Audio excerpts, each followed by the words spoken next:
আসসালামু আলাইকুম। আশা করি প্রত্যেকে ভালো আছেন।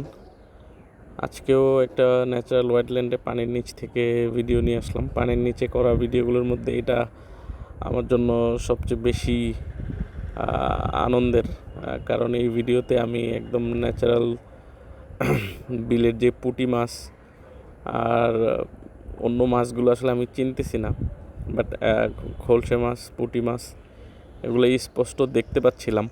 আসলে ব্যাপারটা একটু অন্যরকম আমার জন্য।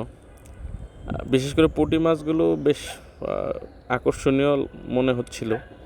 আমরা অ্যাকোয়ারিয়ামে যেই ধরনের বার্বগুলো দেখি, বাইরে থেকে ইম্পোর্টেড যেই ধরনের বার্ব, কোয়ালিটি বার্বগুলো আসে, আমার কাছে দেখে এগুলো ওই ধরনের কাছাকাছি কোয়ালিটি মনে হচ্ছিল।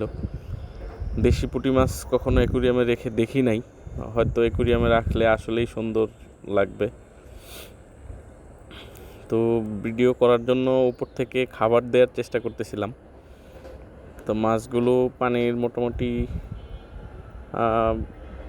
1 থেকে 2 ফিট নিচে ছিল, দেখা যাচ্ছিল উপর থেকে, হালকা বোঝা যাচ্ছিল।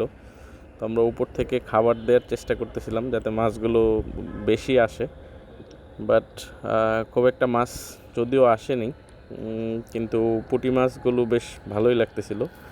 অন্য মাছটা তেমন একটা স্পষ্ট না, কালারের কারণে আসলে অত ভালো বোঝা যাচ্ছিল না। তো পরবর্তী সময় ইনশাল্লাহ আবার অন্য কোথাও পানির নিচ থেকে আপনাদের সাথে দেখা হবে ইনশাল্লাহ। ততক্ষণ ভালো থাকবেন। আসসালামু আলাইকুম।